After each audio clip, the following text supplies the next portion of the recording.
Good morning, everybody. This is IT Live, brought to you by Academy Sports and Outdoors. I'm Tex Homer. That is Ian, the Scheme Man Boyd.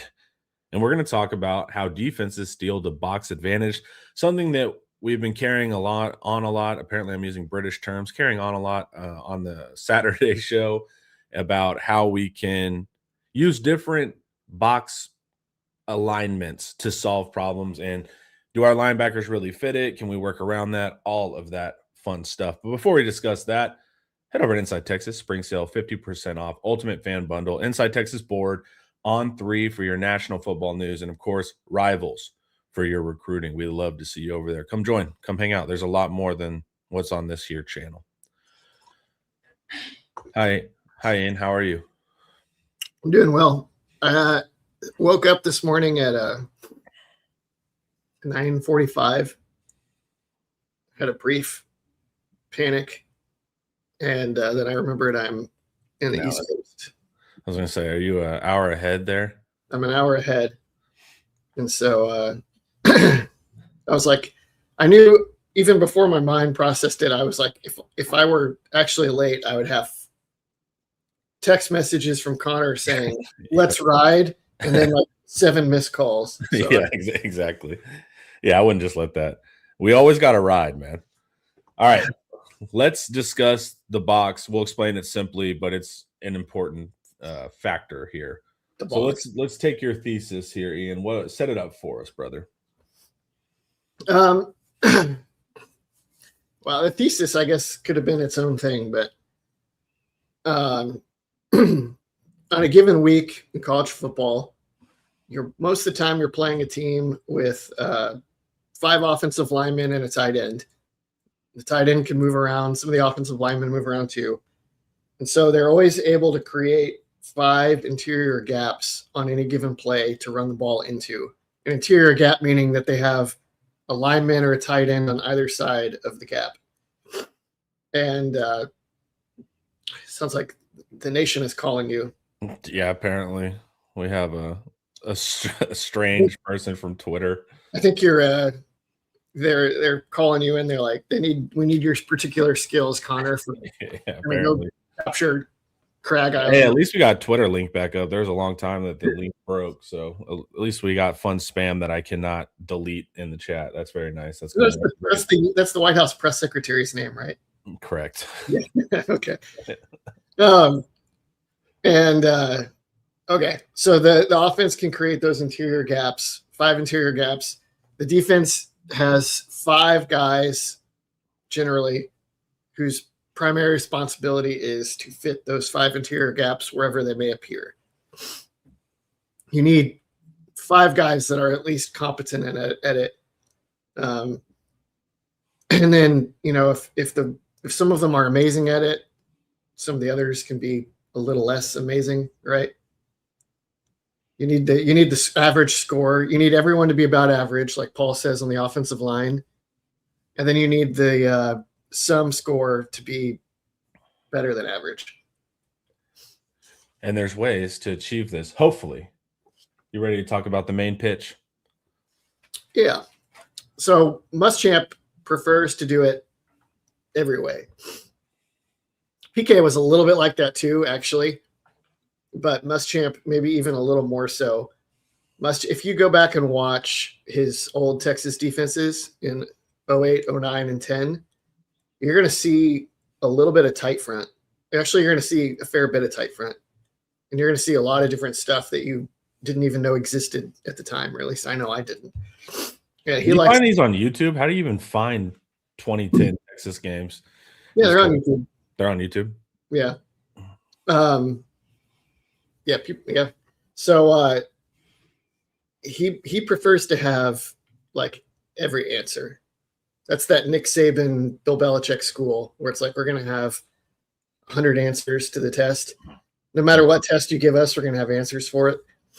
But you figure year one, they may lean more in one direction or another. The two primary answers are the 3-2 box and the 4-1 box. let us begin with the 3-2 box. Let Ian teach us the mechanics of this, and of course, go watch the Saturday show where we have broken down the mint front as well. The 3-2 box is the tight front, or the mint front. Sorry, should just say mint to make it simple. And you have 7 guys pictured here, right? But there's 5 guys that are responsible for interior gaps.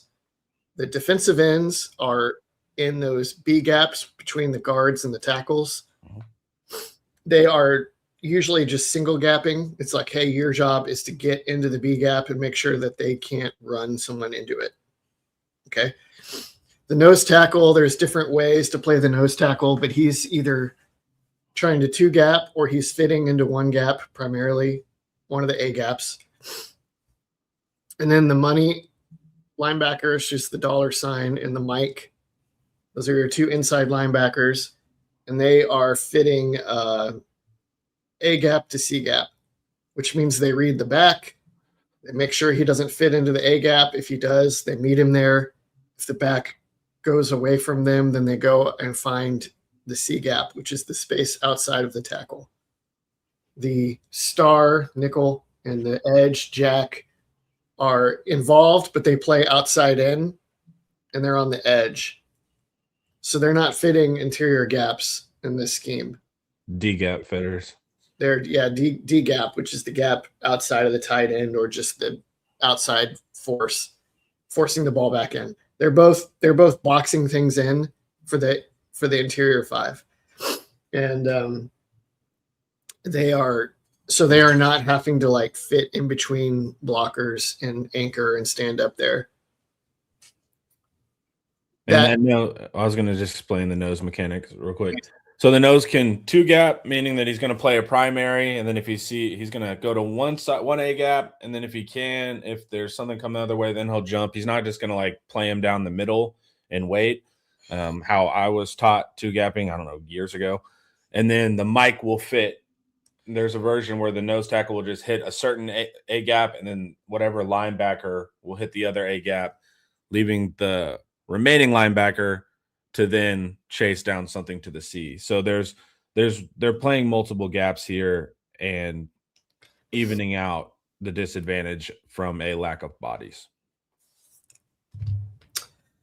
So the key feature of this one are you need that nose tackle. You need your defensive ends to be able to anchor down and not get just blasted away if they get double teamed by the guard and the tackle. Right. And your linebackers need to be able to they get protected a bit. I wrote an article about how this will protect them some, but they do need to be able to fit inside. They may have a guard or center in their lap pretty quickly, and they need to be able to, what did Pack say? He like get big and thick or something, or deep and thick. deep and thick, yeah. So there's Georgia would get guys that were powerful, and they were like fast and maybe not huge, but they would always have guys that were like 6'1", 230, and if they needed to like on a dime pop a guard and not get driven backwards, they could. And the big concern for Texas this year is that they have maybe 0 guys like that. Cryer can do it. You think Cryer can do it? Yeah, hit a guard in the mouth. Yeah, for sure. Okay, so let's talk the linebackers. Yeah. Because that's the section we're in. There's other weaknesses to Cryer that might X him out, but that part I feel confident in. I don't know if he's super powerful.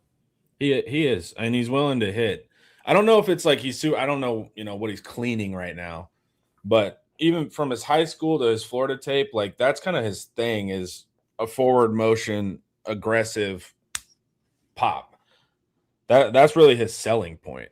Everything else is where, besides like experience, leadership, blah, blah, blah, but like his on-field selling point is that forward motion. It's the backward motion where it's a little bit different. Yeah. Okay. That's a good, that's good. I didn't remember that. From my main memory from his film was that he seemed a little hesitant at times about where he fit at Florida State, and then he's not like super fast. Right. Yeah. But he's 6'1", 246 on the Texas roster. He can stand his ground. I knew it was like he can at least stand his ground. I wasn't sure if he's powerful. If you're saying that he can like go engage a guy and maintain the line, it's like one way you can think of these two guys, these two inside linebackers in this particular scheme, is they need to be able to go in if the water is starting to break through the dam. They need to be able to run in there and with the duct tape, yeah, and like keep the line steady and closed. And if he can do that, that's big, and that's gonna come up again in this article, in this presentation here.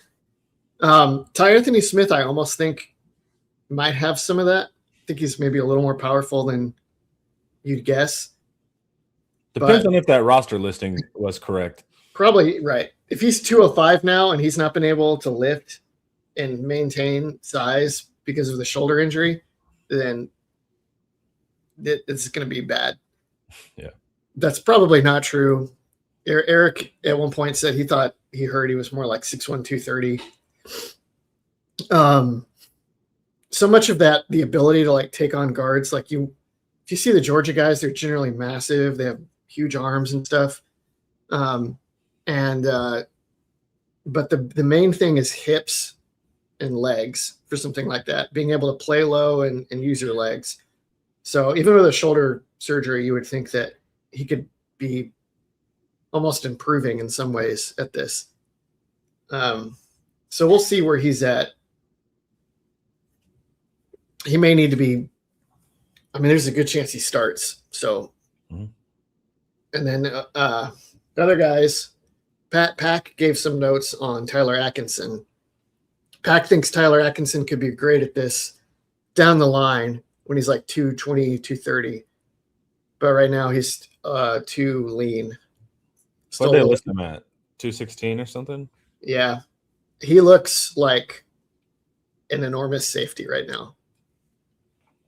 And in high school, he looks like a average college safety, not like in terms of talent, just like his size and build. Now he looks like an enormous college safety. Just great. He could play money. He probably will play it a ton this year, but he's still not quite there. Rasheem Biles is not a plugger. Yeah. And even if he could be, it would feel like kind of a waste of his skill set. Yeah, I don't even want to use him in that context. Like, I want him roaming the field, getting interceptions, used on the blitz. Like that, his playmaking traits are what make him really special. Yeah, not read and react and then plug the damn leaks.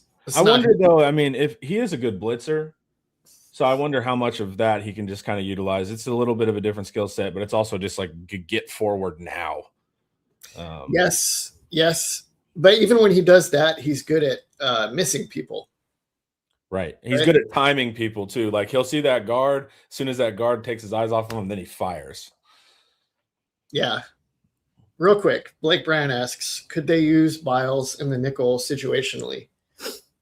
100% they could. Yep. They probably won't. They don't really have any real reason to, I don't think. He played like 4-3 nickel a little bit, or 4-3 Sam nickel. Too. They have other guys I think they'd rather use. You know what? I didn't mention Brad Spence in the article. I was going to ask you, what do you think about him as that kind of plugging ability? Pack likes him for that, maybe just because of his power and size. The trick with that is that he'd have to learn, how to fit in the front, which he's not. He's usually been in roles Spence has where it's like kind of point and shoot. Mm-hmm. Like you point it in the right direction and tell him to fire. And I've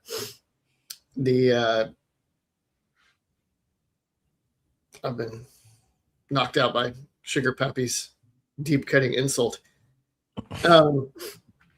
Pack is not here right now. The good nerd. He's the younger, new, and improved Ian, I guess. Yeah, I'm totally edged out by Pack.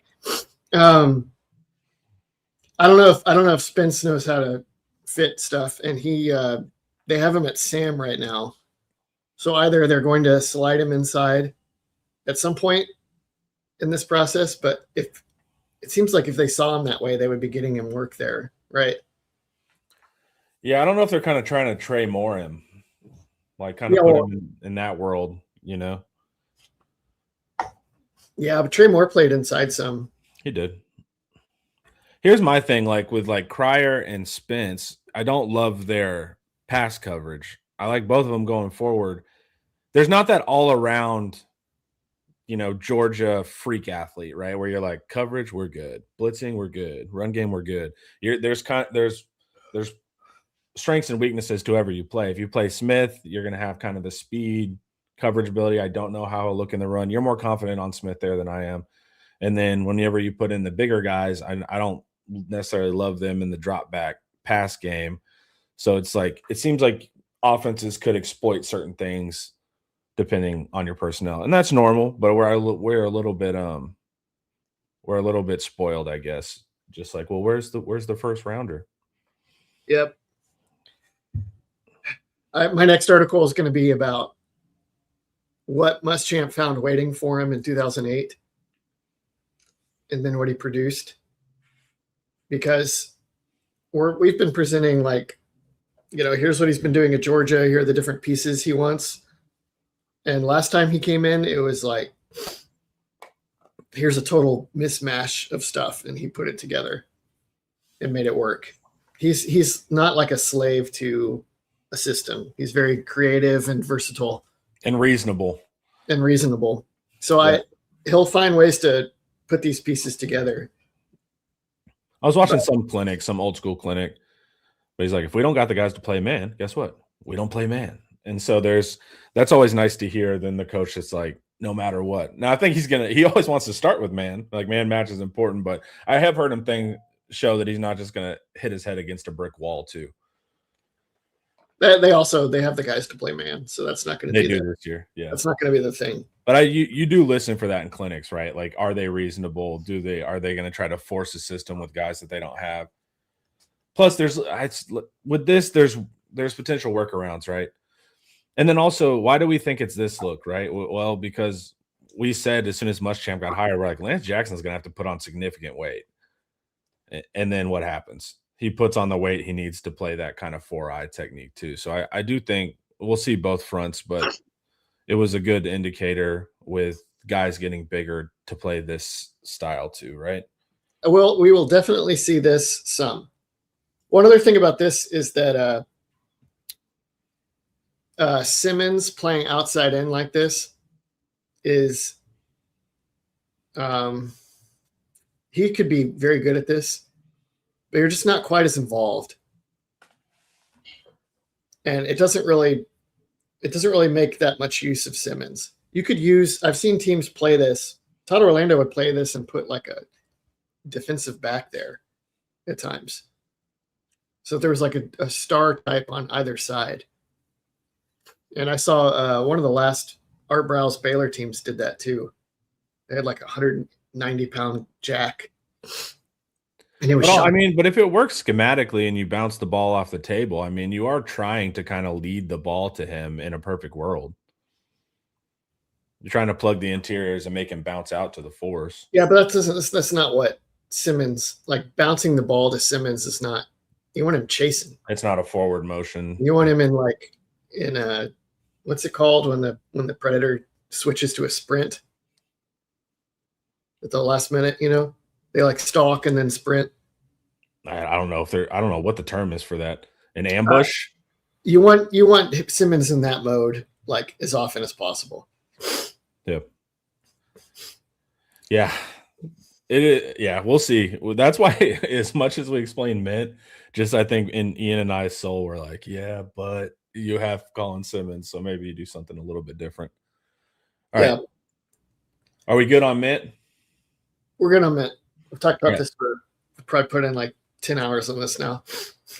Yeah, if y'all don't know Mint by now, there's not much we can do for you. Watch the Saturday shows. Before we keep going, let's hear a word from Academy. Oh, it's an auto worm bite, turns out. Giant. Oh, it's a giant. It's a giant, so. Oh, it's a giant! Oh, it's a giant! It's a giant!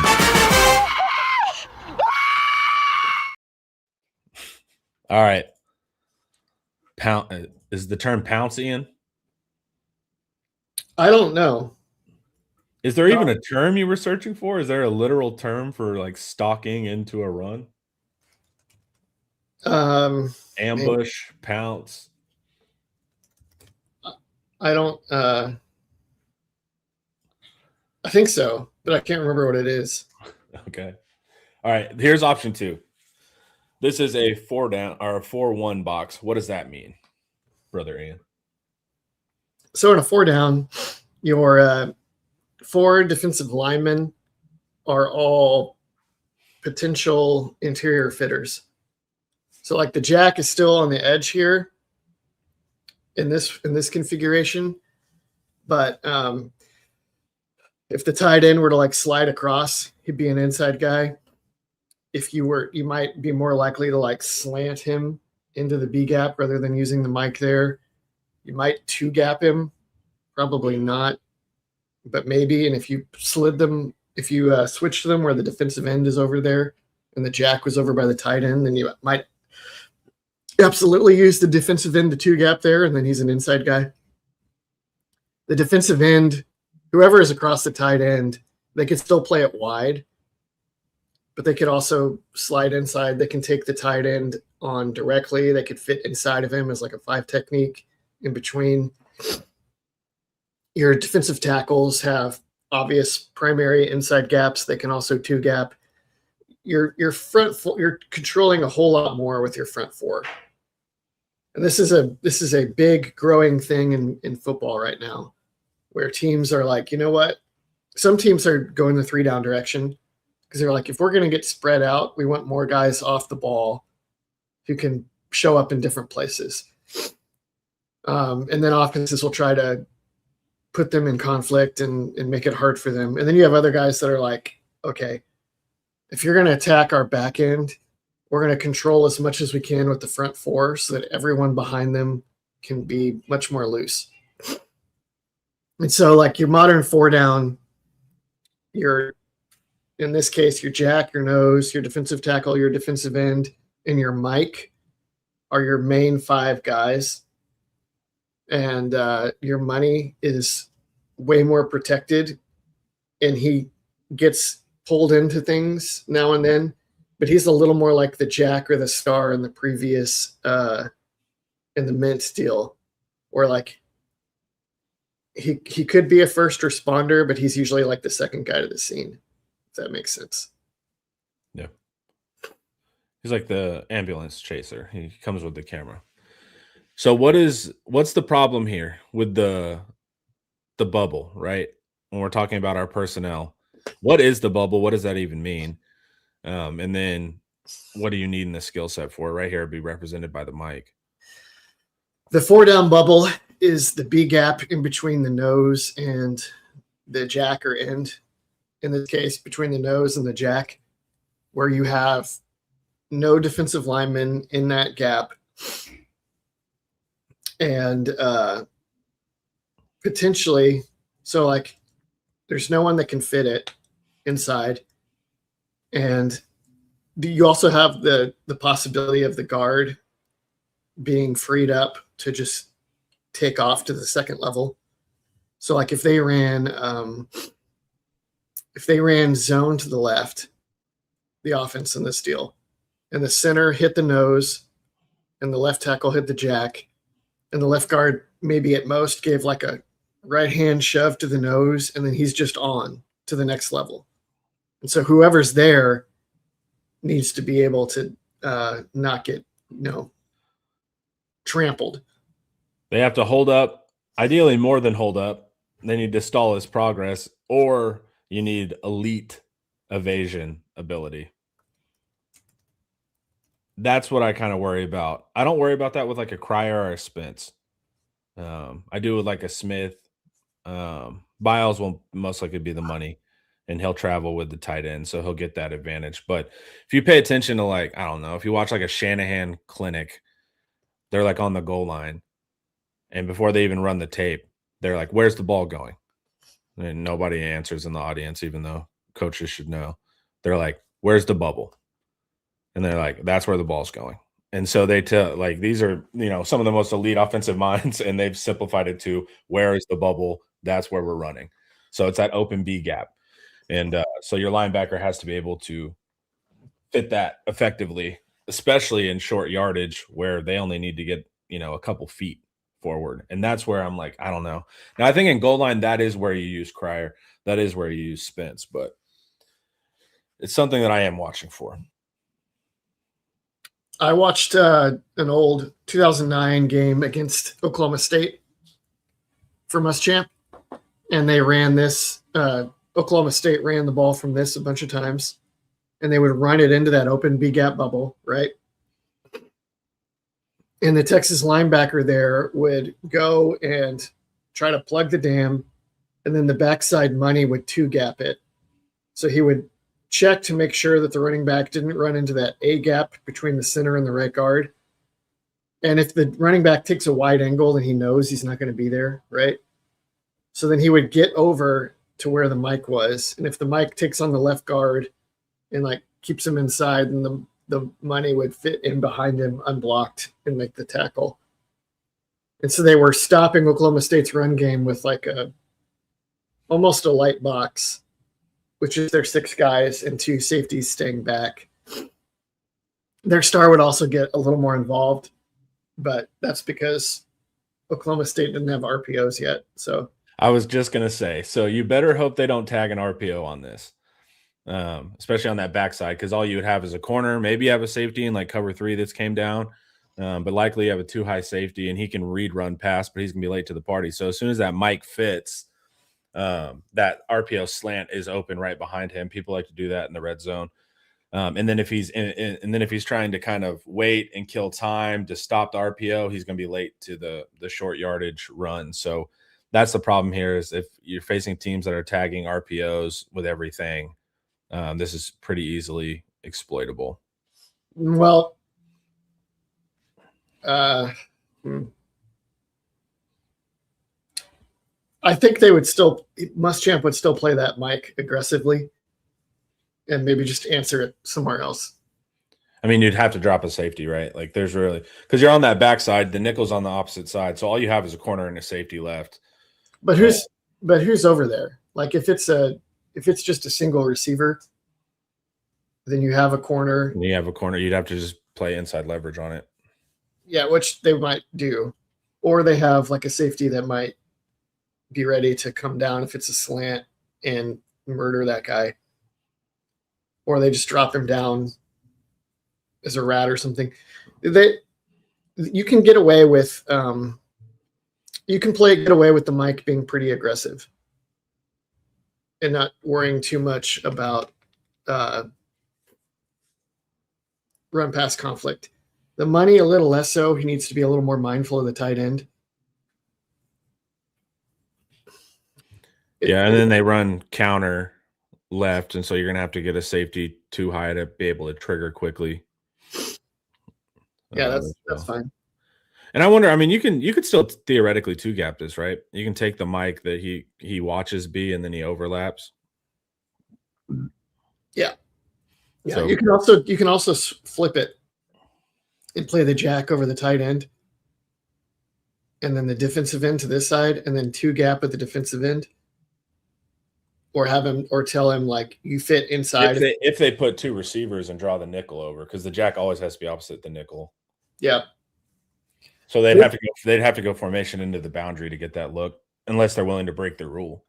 I'll tell you what I like about this one is that you can still use a big defensive end like Jackson in a few different ways and cause huge problems. You get Simmons a little more tightly involved. He doesn't have to, he can kind of play a little more downhill. And when, man, you run counter left when it's Simmons, and half the time he's so fast, he runs around the pulling guard and hits the running back. And it's unbelievable, some of the stuff he does. If you play him back and you're like, hey, mind the pass for a minute, you lose so much of what makes him special and like insane. That elite evasion I was talking about. Well, didn't we? I can't remember if it was another team's clip I think it was Clemson actually that broke the play on counter with the last episode with Pack, but Simmons can do that. He will Olay whoever's pulling at him and get straight. It's like, yeah, it wasn't the same play, but you remember that sack fumble he got on Pavia where he just got on Pavia so fast he couldn't even comprehend. Yeah, we had a play that we broke down in the deep dive where it was like, here's how Burke played it perfectly. Here's how the linebacker played it perfectly. Here's how none of those things mattered because Simmons screamed off the opposite edge so fast they couldn't even touch him, and he arrived at the same time and turned the running back into like middle of a BLT. So I like that it gets Simmons more involved. I like that it still makes use of Jackson, still makes use of the defensive tackles. Obviously, it doesn't really change that much for them. They can two gap or single gap just like they could in Mint. And I mostly like, I like how it gets the star a little more out of the fit. I think that's good because Texas's stars are probably going to be like smaller corner types. 190 pounds, yeah. Yeah. And then I like that instead of both linebackers needing to be like stack and plug kind of guys, only one of them does. The money may have to do it every now and then, but he's generally much more protected. And the Mike is the only one that really has to do as much of that consistently. So if you reduce the plugging linebacker duties in half, that's really good for a linebacker core that doesn't have great pluggers. Yeah, I still don't know the solve here. So it's like that's where I just feel like half the time you're going to be in a great position, and then half the time you're going to be exploitable. Meaning that, like I've said a billion times, you put one guy in, you feel good against the run, but not against the pass, and then vice versa with the other guy. What's the J? That's the Jack. That's Colin Simmons' role. It's a defensive end. An edge. It's technically a 3-4 linebacker. That's technically but it's an edge. You could call this right here a 3-4 over because it's like a 4-down over front with the 3 technique to the tight end. But you have the defensive end to the strong side is like a bigger guy. So it'd be 275-pound Lance Jackson. And then the backside edge is like a 3-4 outside linebacker. I mean, just in theory, I like this more because I get Lance Jackson on an outside gap. I know there's a tight end, blah, blah, blah, but it's not a B gap, and he's not facing real double team threats from 2 offensive linemen. He might get a lineman and a tight end. And then you get Simmons patrolling a single gap. And then I guess there's ways here to gap replace where, like, the linebackers monitor the B gap or whatever, and then they're able to get outside if they run a counter. But yeah, just the counter is what makes me most nervous. Like if they pull up with a lead on Ty Anthony Smith, I just don't. What did you see? What did you see on his tape that made you think that he could do that functionally? I don't think at an elite level, but functionally. Mostly that play where he blew up that 220-pound Michigan running back at the sticks. Sailor Joe, keep asking questions, and we'll keep trying to explain it. So, like, but I think that's a different thing. Like, a tight end weighs a lot more than that. A lineman weighs even more than that. Like, the matchup with I'm not really worried about these guys hitting a running back. That's not really my thing. I'm worried about them hitting a tight end or a lineman. Let me walk you through this real quick, and we'll see if you can feel better. Okay. From this formation, there's there's 2 main runs that you worry about. There's like tight inside zone where the running back runs, like presses up behind the center and then can cut back or go front side. And then you have like the tight end on the defensive end, the right tackle and the right guard, double the defensive tackle, and they're trying to get pushed for a cutback. If you run that against this Texas front and it's like Hero Canoe in the B gap, it's Lance Jackson on the tight end, and then it's Rasheem Biles behind them, it's going nowhere. So like and if it spills backside, the star can come late and get it. If it goes front side, then there's not a whole lot there. It's very simple, right? You're not super worried about inside zone from this deal. If they run counter, then you're just taking your life into your hands every play that Colin Simmons isn't going to blow it up for a tackle for loss. There's the great player theory, the great player of history theory with Colin Yeah. Simmons. It's just not a good. But it's also like, I get that. And that's awesome to have that player. But once again, it's like you get fired as a coach, like designing for that, like on the theoretical board. No, Yeah. I think you get fired as a coach, not accounting. Not for, you.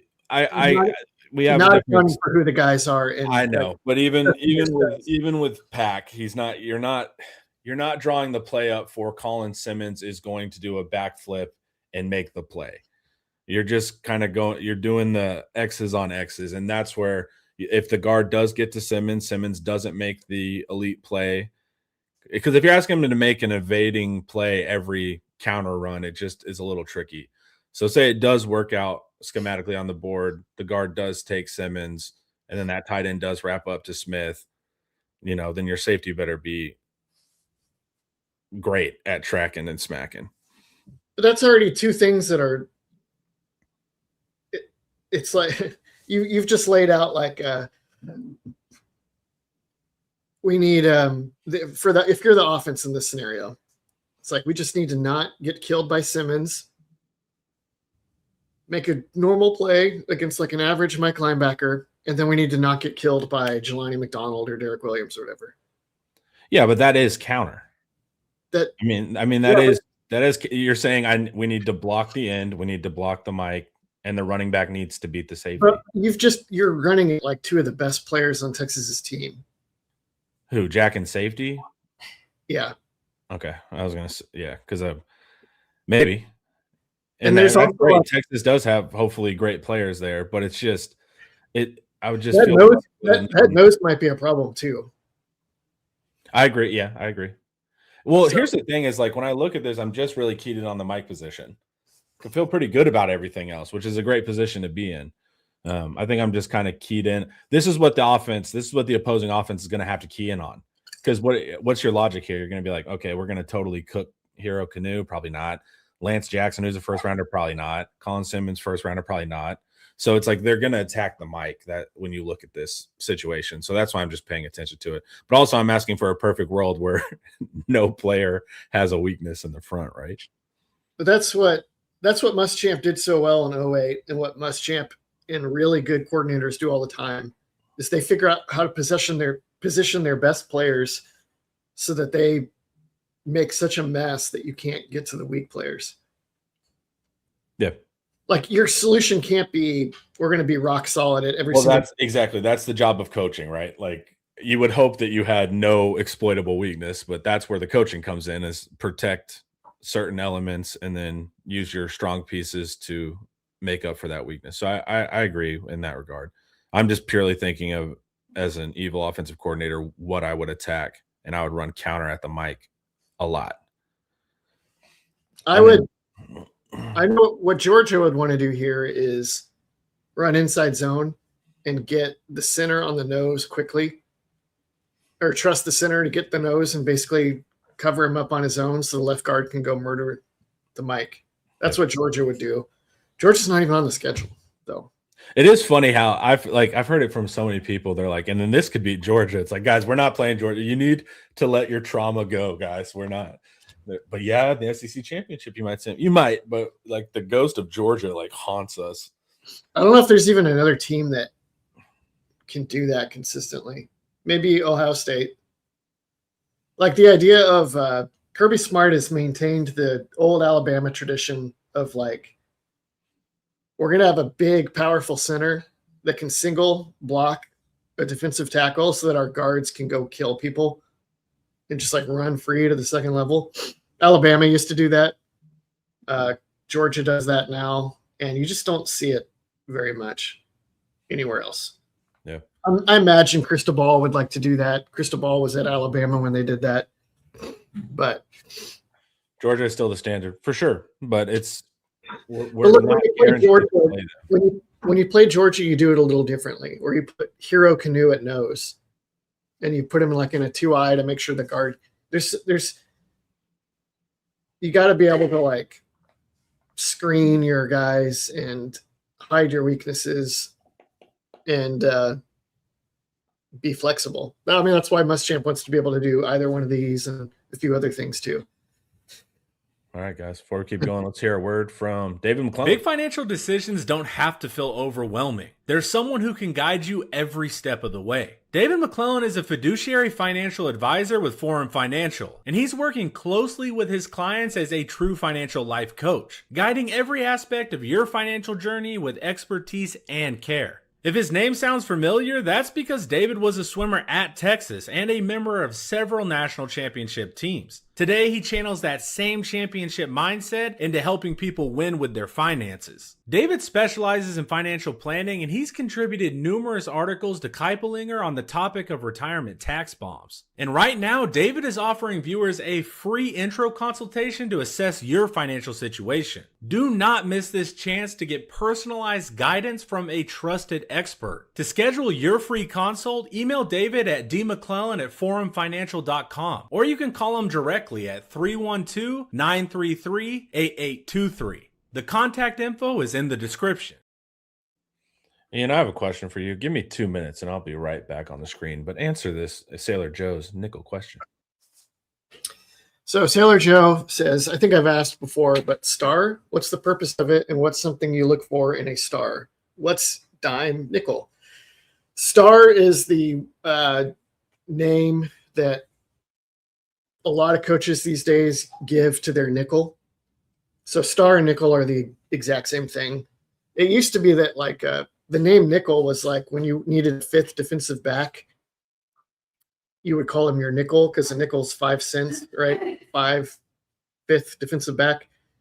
And it used to be that when people would talk about a nickel, it was almost like your backup.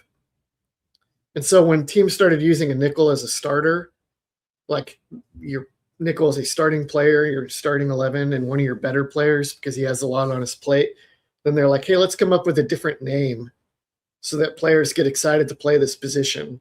And it's not like your fifth best defensive back or whatever, like the nickel implied. So one of those is the star, right? Because now you're not the nickel, you're the star of the defense.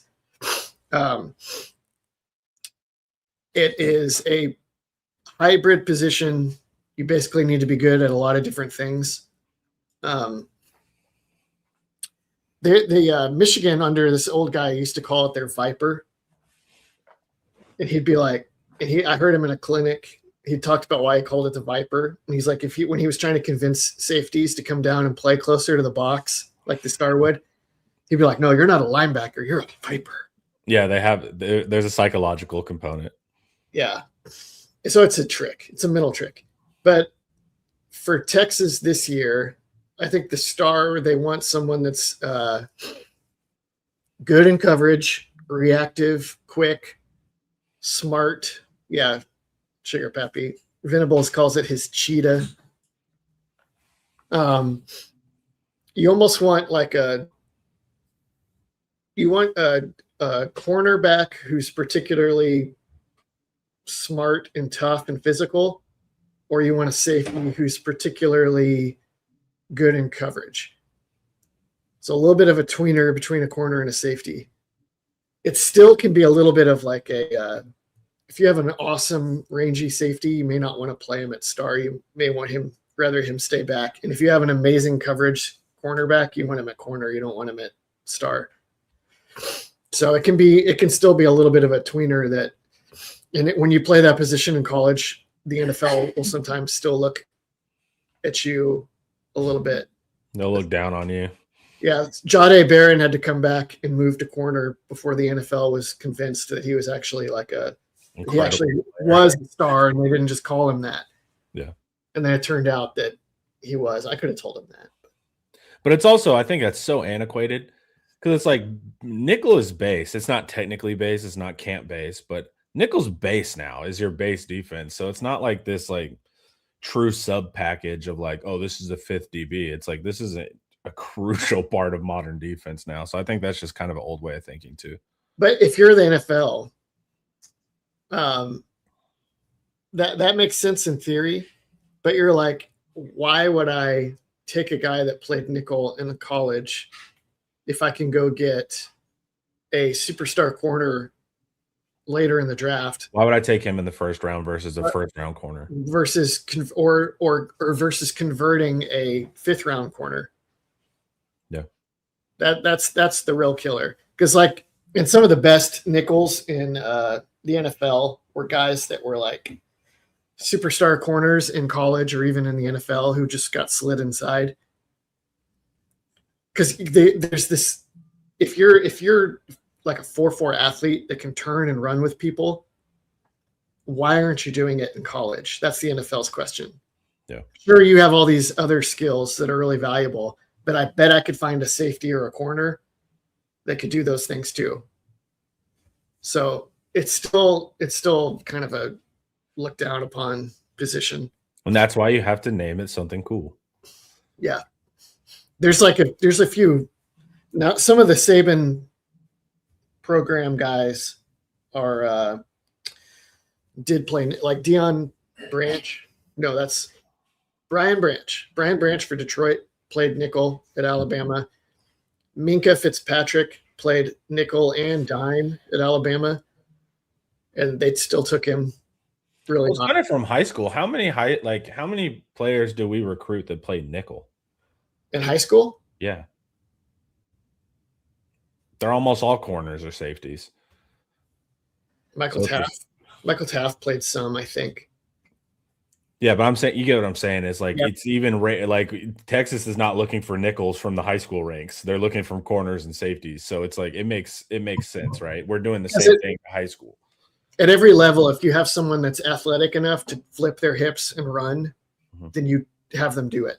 And the nickel doesn't have to do that very much. So, and the nickel is often like a protected player schematically, too. Yeah, it can be a high impact position, but it's high impact for stuff that's not extreme athleticism type stuff. What we mean by protected, a lot of the times, like a nickel isn't asked to carry a slot on his own entirely vertical.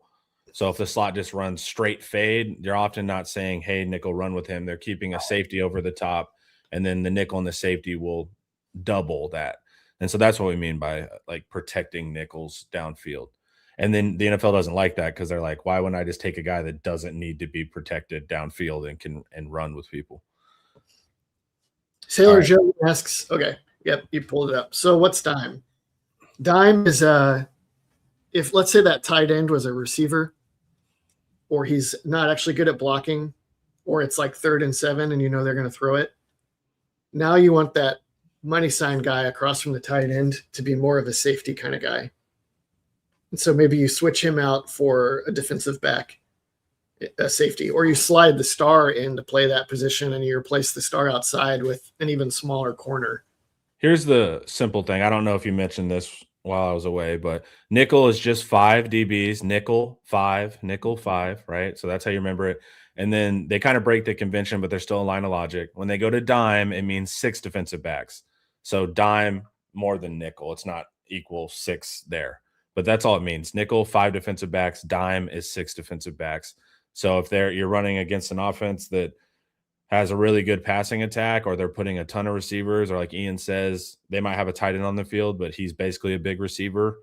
You're not worried about him blocking in the run game, then you'll go 6 defensive backs. So it's a way to just match speed for speed.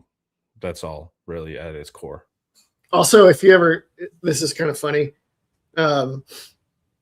Dave Aranda had a nickel package, but it was like a 2-4-5 rather than a 4-2-5 or whatever, or 3-3-5. And so Dave Aranda called it the peso because a peso is a 5-cent piece in Mexico. And Aranda's like, Dad is from Mexico. So it's just nickel. If you ever hear peso, it's just nickel, but it means a nickel package that's different than your standard 4-2-5 nickel package. Yeah, you're getting it right, Sailor. So 4-3-3-4, generally meant to focus on run. Yeah, you're generally going to have that look when they have multiple tight ends on the field, meaning that they're more of a run threat, like actual blocking tight ends. So whenever you see a bigger offense, you'll get a bigger defense in a 4-3 or a 3-4. But as soon as you start seeing more receivers on the field, you'll match it with nickel. And if they put a ton of receiving threats on the field, your ultimate answer is dime. So correct. You're always matching the personnel of the offense with your defense. Now there's little intricacies, and some great teams don't really care about matching personnel because they have such versatile, talented teams. But generally, as a rule of thumb, this is the correct way to think about defenses versus offenses. When Muschamp came in 2008, one of the big changes he made for Texas was that Texas had been playing base 4-3 all the time. Anybody that can remember like Robert Killebrew being asked to cover slot receivers and it not being that awesome. And the first thing Muschamp did was switch Texas to a base nickel defense. And I was like, finally, but even I at the time was like, but are we going to be vulnerable against the run now with Ryan Palmer over there? Yeah. Yeah, then base nickel now, it's like your nickels are good run defenders. It's kind of, you don't really need to be in 4-3. And if you are in 4-3, like I said, the Sam is a nickel, just bigger. So really you can stay in nickel and be pretty safe until they start going into like a really effective 12 personnel or 13 personnel where they have 3 tight ends. But nickel can pretty much, if you had to pick, if you could only be in one all game, no matter, and you couldn't change, and you couldn't even scout the team that you're going to play, I think I'd just be in nickel. What do you think? You don't even get to watch tape. You don't get to see if they're in 13 personnel or 11 or whatever. That's kind of the thing now. Like Mike McDonald with the Seattle Seahawks and a lot of the guys that Sean McVay finds to coach the defense for the Rams their big thing is like, how do we be able to play nickel? Even if the other team has 2 tight ends, how can we still play nickel so that we can make sure that they can't throw the ball effectively and they have to run? Because a lot of the trick of modern offense is to get in big personnel. So this is the chess game. They'll get in 12 personnel, which will try to force the defense into a heavier personnel set like a 4-3, and then they still pass it anyways. And this is kind of Sark's MO too. So a lot of teams, kind of the modern meta of football is to play big with big personnel and force a slower defense and then still attack them like it's 11 personnel. I watched some amazing Iowa State film from last year when I was writing an article on my Substack, americaswargame.substack.com. Check it out. I was writing about Campbell's offense and what he would do at Penn State. And I found a bunch of clips for Iowa State last year where they were they got into 04 personnel one play. Awesome. They had 4 tight ends on the field and 1 receiver and no running back. And they flexed everyone out of the formation. So they were in empty. And they were getting in like spread sets with 3 or 4 tight ends. And there's this one I found that was hilarious where they flexed everyone out and they ran like a spread passing throw to throw it inside. And you're like, oh, so they've just flexed all the tight ends out and then they matched up the receiver inside on the linebacker, right? Nope. They sent the receiver way out wide where he was like not even involved in the play so that they could throw to a tight end. And it's hilarious. It's awesome. They're like playing spread football with 240-pound slot receivers. Yeah. And they're going to do it at Penn State all of them transferred to Penn State and the quarterback. So they're going to be doing that at Penn State now, and that'll probably be pretty fun. I think that's the right idea. I know people that are like, oh, is Penn State going to be good because it's Iowa State players? It's like, this is the Cignetti move. You don't have to rebuild your culture if you just transplant it. So just take all your guys, good or bad, take all your guys, unless you have like a horrible team and Iowa State doesn't. Take the culture. Those guys already know what's up. All they've done is change the logo. And then over the next 2 years, 3 years, you can just bring guys in already established. But you don't have to completely build your team and teach them how you want them to play. I think this is the smart move now when you transfer to a better power when you are already a good coach, is that you transplant your culture in year 1. Yeah, I think also if you're getting hired in a new school, chances are they weren't very good and they had to fire the previous guy. Right. And if they're hiring you, that means chances are you were pretty good at your previous gig. So the difference between the underachieving 4 stars at the new school and the overachieving 3 stars at your previous school, like your new players are probably better. And that's why you're all upgrading. Yeah. They had some cool coordinators, though. It's a bummer it didn't work out there at Penn State. I was excited for that mix of Oh, I knew that. Yeah, but I'm just a fan of Kotelnicki, and so it's like anywhere he goes, I'm like, I just think his offenses are so fun, dude. It was a guaranteed that I've already forgotten his name. Who's the coach that he's at Virginia Tech now? Franklin. I knew Franklin would blow it. There's all these people that are like, Franklin is always so solid, and now he's going to fix Virginia Tech. He's not going to fix Virginia Tech. Yeah, he'll have some fun wins that people can hold on to, but maybe, or maybe not even that. I mean, God, yeah. Franklin's not great. Time to bring back utility fullbacks. I'll tell you what people should be bringing back, or not even bringing back, but bringing in is your 220-pound, 230-pound fullback who has skill. Because there's a lot of guys that could be really good tight ends, but they're not quite tall enough or quite big enough. But they're like, they can run, they can catch, they can block if you give them. You know how I think of Kansas State when they had Ben Sinnott? Yeah. I don't even know what he weighed, but that guy was absolutely awesome. He was actually kind of big. Was he? He was listed as being kind of big. But he was, when I think of like utility fullback, like that guy was absolutely incredible. They exist in the Midwest. They're out there, but a lot of people just don't go and get them. Trey McClellan says like that fullback from San Francisco, Kyle Juszczyk, certainly a name you would find more likely in the Midwest. Yep. Yeah, but there's a lot of guys that could be like that, like Horns for life. Hate to say it, but Oklahoma's really good at using the utility. Man, they had so many that were exactly that were really good. They were so annoying. So like it was so obvious, but defenses couldn't stop it.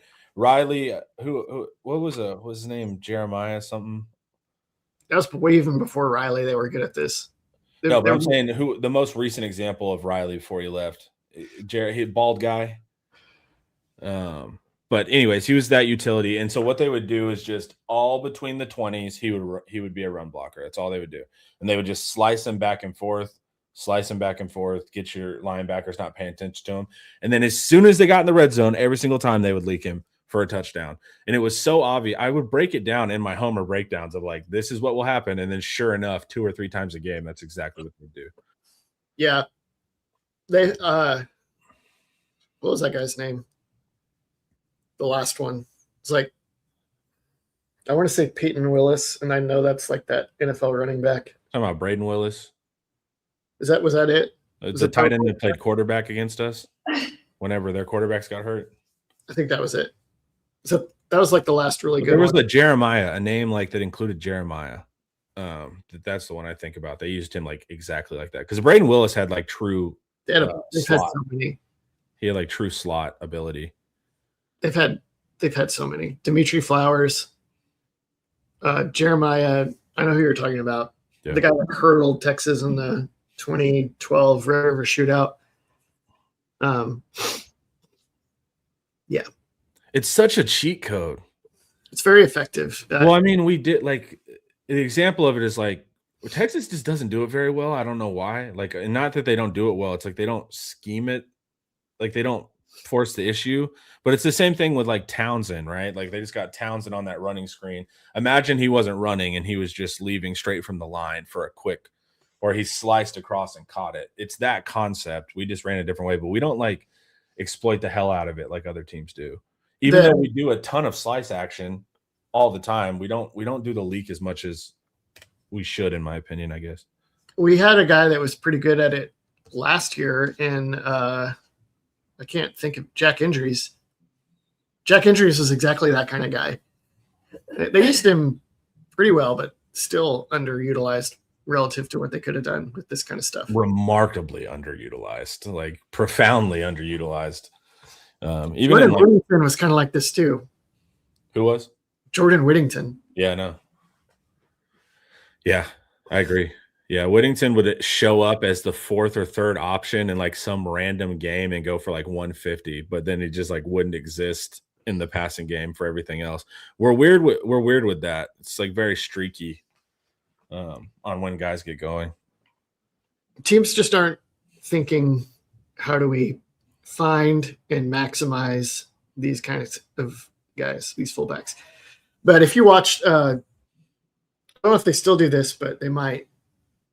Up until at least very recently, Lake Travis would always get a 6 foot, 205-pound kid, as strong as they could get him, use him as like a flex fullback kind of guy, and throw him the ball 100 times a year. Because they could get him schemed up on high school linebackers, just in all these ways that we were talking about, anytime they wanted, for easy guarantee. Iowa State was always brutal about that. They would pick one receiver and then make him have like 1st round production, even though he wasn't that remarkable. But they would always, like, when I would break down Iowa State, it's like, this guy has 900 catches. And then I'd have to be the annoying guy and be like, well, actually, he's not actually that dominant of a receiver. They just put him in those positions. But it works, and it works in the college game. But I don't know if the art of the touch chart is still as strong. Because I used to go with the coaches when I was younger into the varsity press box at Denton Ryan because it was fun and the food was good. And my job would be the touch chart. So I would just have our list. I would sit in the back, and I would have our list of receivers. And I would just mark down how many times they got targeted. And then occasionally they'd be like, Connor, how many touches did Bud Sasser get? And I'd be like, Coach, he's looking low at 3. And then they're like, all right, next play, we're going to throw it to Bud. It's not the most efficient way because really you're trying to feel out what the defense does. But I think the art of the touch chart, I think it's still there. I think you need to use it sometimes. Well, but Lake Travis, their whole scheme was like, we're going to put a really versatile kid here who can catch, and we're going to get him the ball 1,000,000 times. And they would like, sometimes they'd play like future quarterbacks there or near miss quarterbacks there. And they would block decent enough for it to work. Westlake's been doing that more now too. Yeah. It is very effective. I call it is wildly underutilized. Like people said, the one team that really utilizes that well in the NFL is San Francisco with Juszczyk. Yeah. All right, guys. Head over to Inside Texas. Spring sale, 50% off. Inside Texas, that's our board. You'll get On 3 and Rivals as well. And the Ultimate Fan Bundle. Would absolutely love to see you over there. And I want you guys stay tuned in. At noon, we're dropping a podcast with Drew and Jet. They're going through the biggest games that they played in. So, of course, you're going to hear about the USC National Championship. You'll also hear about Ohio State and Michigan, and then you'll hear all the Jets' big games that are more recent, be more fresh in your mind. So that'd be fun. Then, of course, we're going to have the night live. So I want you guys to stay locked in. And this was IT Live, and it was brought to you by Academy Sports and Outdoors. Later, y'all.